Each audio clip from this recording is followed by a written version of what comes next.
Hello students.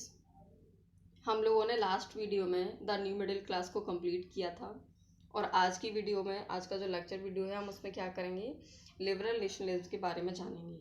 तो liberal जो nationalism था वो किसके सपोर्ट में था, किसके फेवर में था, ये सारी चीज़ें आज हम जानेंगे। देखो, जो 19th century early 19th century थी उस टाइम तक यूरोप में जो आइडियाज़ थे नेशनल यूनिटी की और लिबरलिज्म की जो आइडियोलॉजी थी वो स्प्रेड होना शुरू हो गई थी। तो जैसा कि मैंने इसमें मेंशन भी किया हुआ है कि जो लिबरलिज्म है, ये जो लिबरलिज्म है वो एक कहाँ से लिया गया है, एक लैटिन वर्ड है लिबर, जिसका मतलब है फ्री, स्वतंत्र। तो उससे ये लिया गया है और इसके अलग अलग जगहों पर अलग अलग मायने हैं। जो लिबरलिज्म है वो हर तरीके से हर फील्ड में अलग मायने हैं और अलग तरीके से उसका फेवर करता है। तो यहाँ पर मैंने उसको पॉइंट्स में दे दिया है और एक एक पॉइंट को मैं बहुत धीरे धीरे समझाऊंगी। आई होप कि आप लोग उसको बहुत केयरफुली समझेंगे। तो पहला पॉइंट है जैसे हमारा इक्वालिटी बिफोर लॉज। तो अगर हम मिडिल क्लास की बात करें तो मिडिल क्लास के लिए लिबरलिज्म का मतलब था, लिबरलिज्म जो फेवर में था वो किस में था कि इंडिविजुअली एक तो फ्रीडम हो सबके पास, ठीक है। मतलब लोगों के पास ऐसा नहीं है कि किसी के पास तो स्वतंत्रता है किसी के पास नहीं है, तो इंडिविजुअली सब लोगों को फ्रीडम मिलना चाहिए। इसके अलावा जो लॉज हैं उसके सामने सब लोगों को समानता मिलनी चाहिए, यानी इक्वालिटी मिलनी चाहिए। लॉज के सामने सबके लिए कानून बराबर होना चाहिए। दूसरा है हमारा गवर्नमेंट बाई कॉन्सेंट। तो पॉलिटिकली जो लिबरलिज्म था वो इस चीज़ पर जोर डालता था कि जो गवर्नमेंट होनी चाहिए वो कॉन्सेंट से बनी हुई होनी चाहिए। इसका मतलब है कि सबकी सहमति से गवर्नमेंट को बनना चाहिए। थर्ड है हमारा एंड ऑफ ऑटोक्रेसी।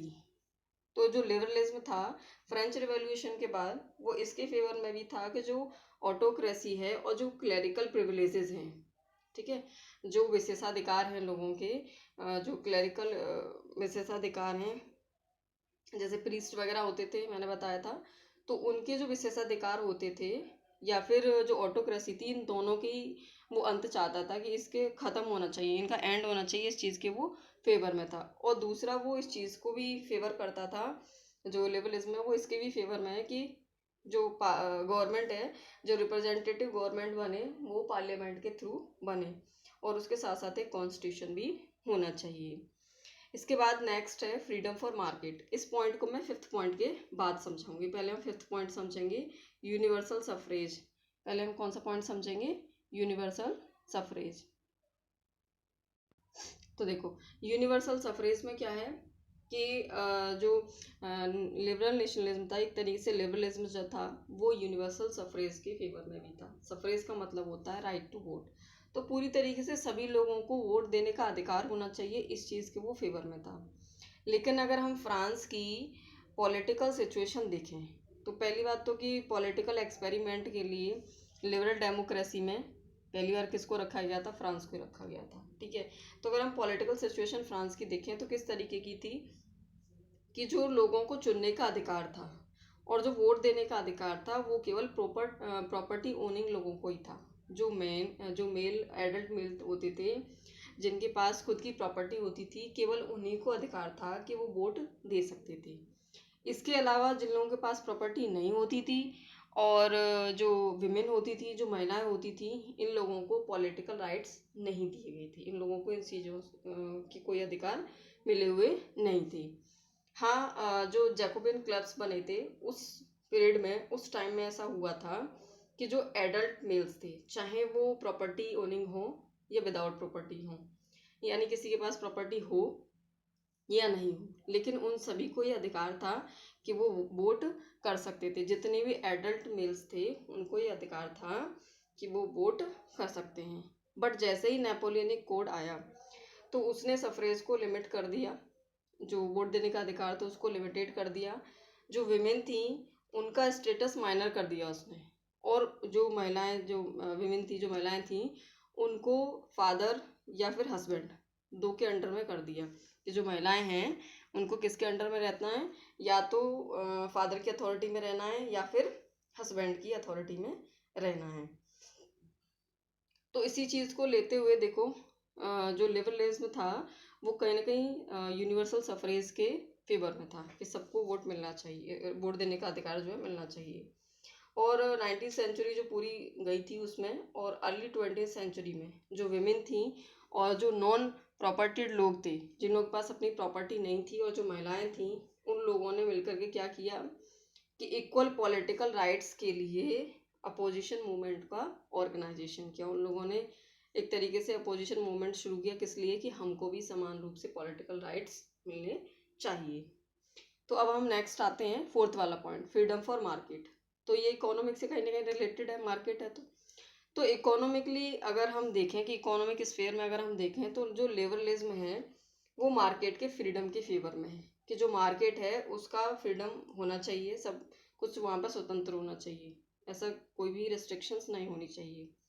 दूसरा, जो स्टेट ने गुड्स और कैपिटल के स्टेट ने क्या कर रखा था कि गुड्स और कैपिटल यानी जो सामान और पूंजी थी उसके मूवमेंट पर बहुत सारे रेस्ट्रिक्शंस लगा रखे थे।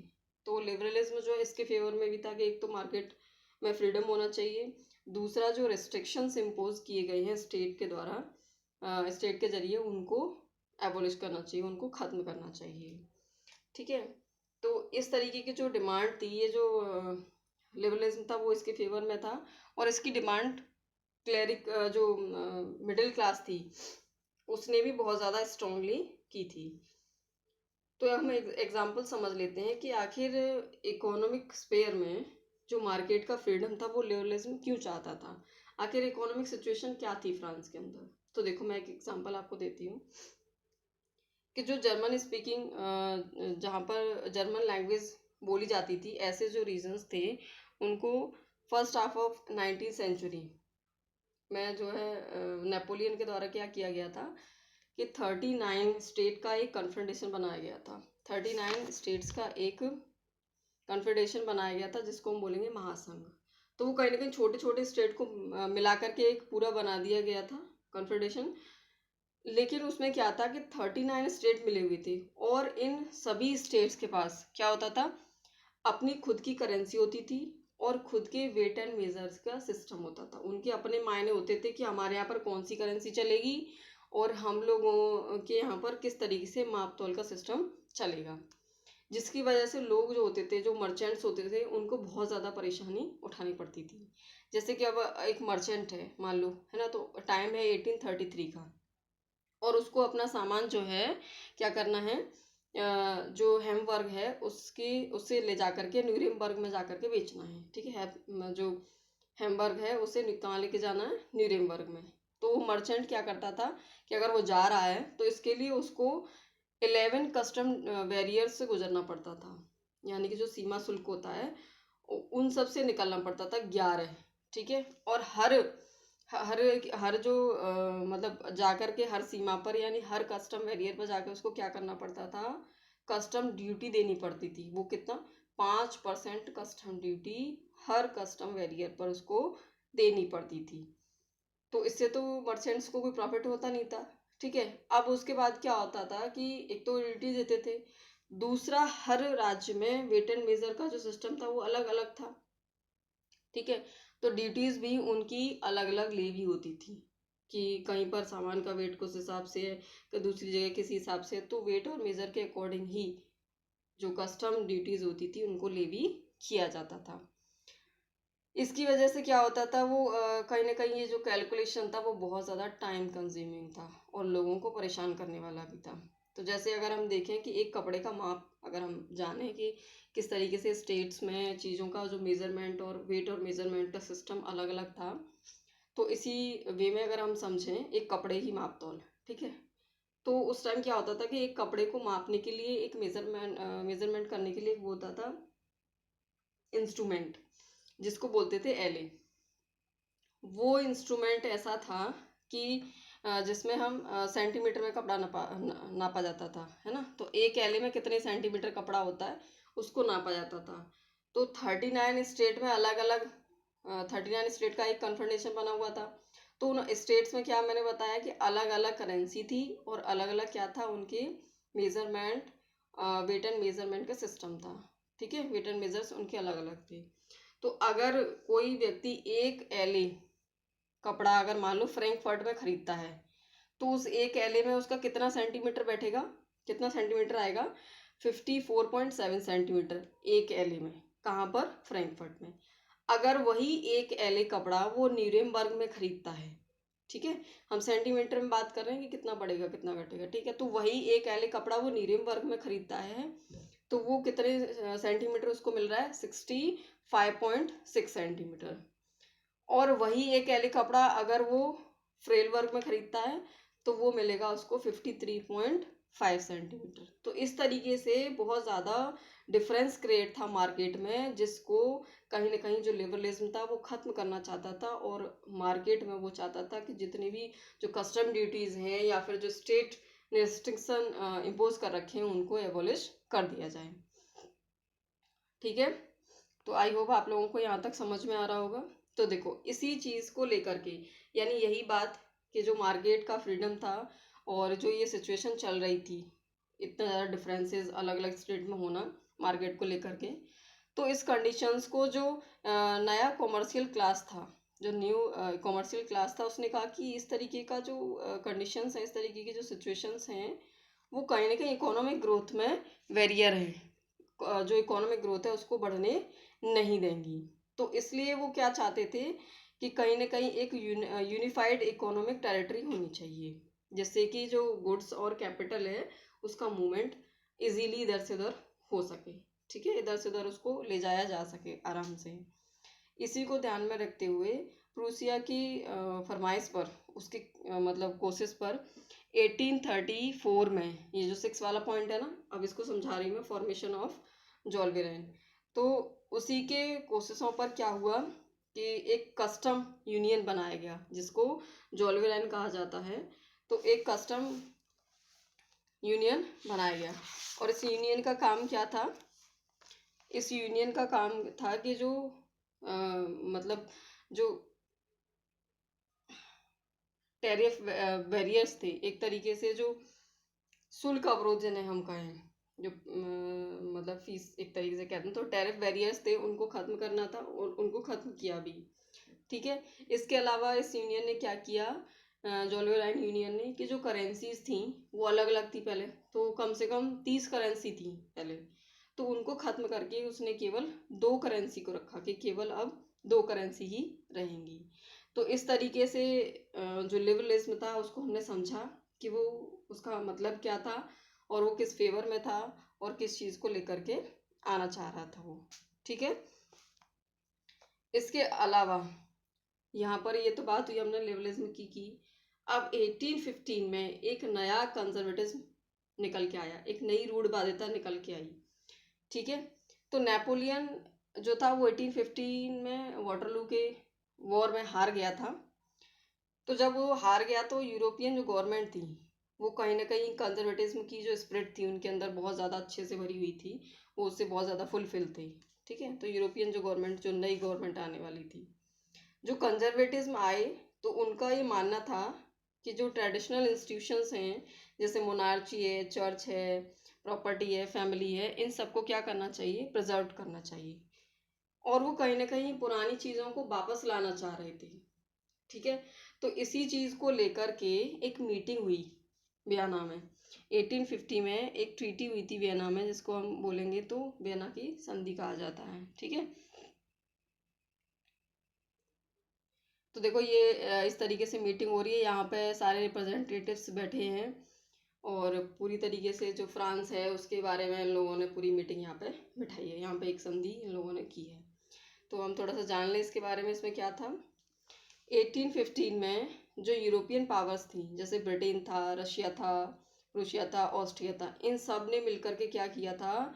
नेपोलियन को हराया था। देखो यहाँ पे मैंने मेंशन भी किया हुआ है कि उन्होंने बिल्कुल कलेक्टिवली यानी मिल करके नेपोलियन को हराया था, अकेले नेपोलियन को नहीं हराया जा सकता था, इसलिए इन सब पावर ने मिल करके उसको हराया था। अब ये लोग जो यूरोप का सेटलमेंट था उसको करने के लिए वहाँ पर वियना में ये लोग मिले, कि वियना में हम लोग एक मीटिंग करते हैं और वहाँ पर सेटलमेंट करेंगे यूरोप का आखिर अब क्या करना है, क्योंकि नेपोलियन ने बहुत सारी टेरिटरीज को ऑक्यूपाई किया था, बहुत सारी टेरिटरीज को जीता था। यहाँ पर जो एक कांग्रेस चल रही थी, कांग्रेस से मतलब है कि जो मीटिंग थी उसको होस्ट कौन कर रहा था?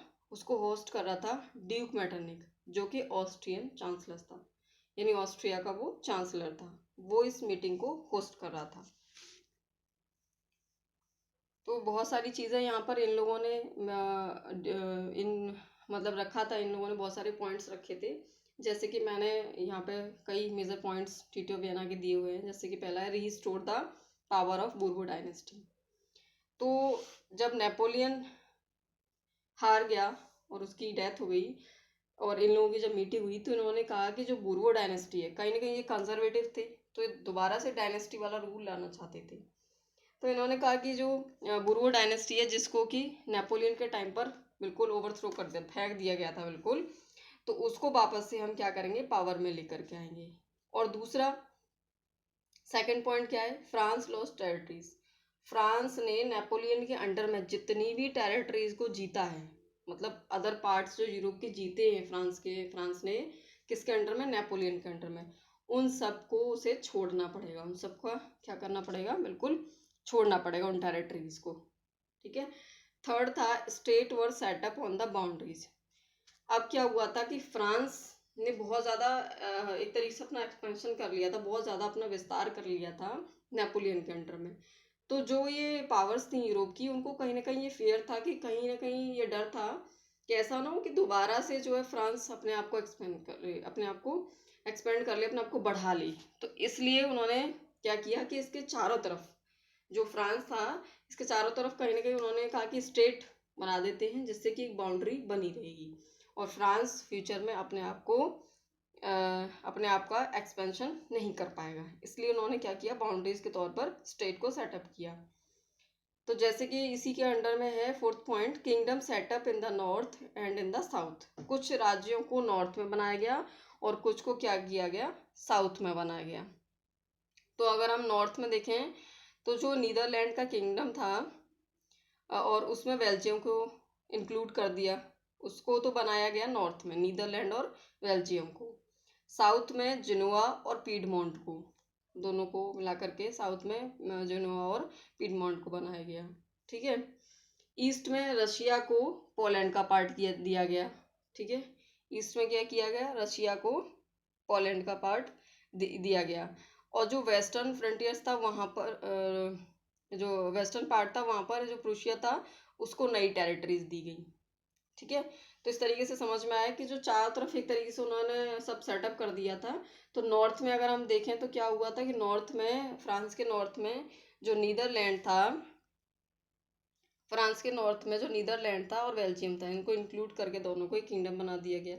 साउथ में जिनोवा और पीडमेंट को ऐड कर दिया। ठीक है।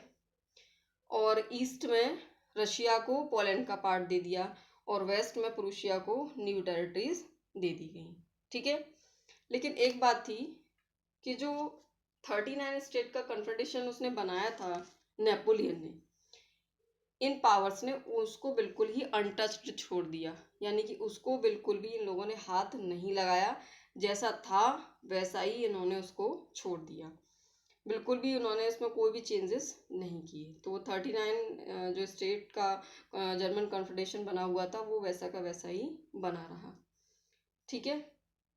तो आई होप ये सारी चीज़ें आपको समझ में आ रही होंगी।